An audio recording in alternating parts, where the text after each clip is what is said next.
आज चाहिँ म यहाँ टोखाको गेटभित्र प्रत्येक शनिबार यहाँ बेलुका कति 2 बजेबाट यो बाटो नै पुरै ब्लक गरेर अनि त्यसपछि यही यो बजार लाग्ने रहेछ। यहाँको नेवारी खानेकुराहरू अनि रहेछ यो तपाईँलाई यो ओखल त यस्तो खानेकुराहरू पाइरहेको रहेछ यहाँ चाहिँ। अनि यो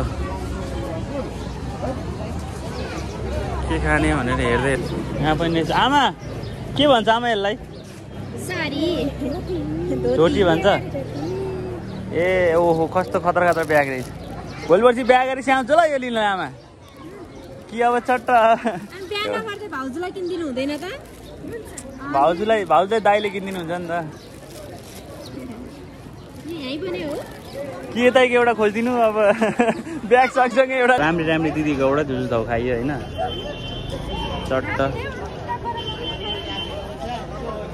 यो खाएकै यो आइसक्रिम फाइनली चेस जुझाउ तान्न आउँदै। पुरा हाम्रो त्यो ओखली भन्छ होइन यसलाई ओखली, तर यहाँ चाहिँ के भन्छ चिउरा धानबाट चिउरा बनाउँदै रहेछ यहाँ।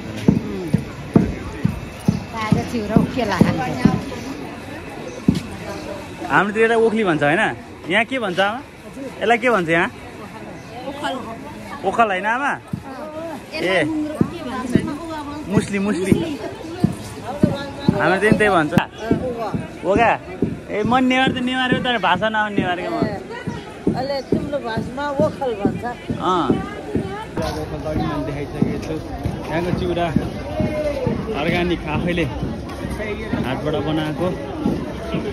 ल है त यसै चट्ट गुन्द्रीमा बसेर राम्रो केटीहरू हेर्न मन छ भने तपाईँहरू नि आउन सक्नुहुन्छ।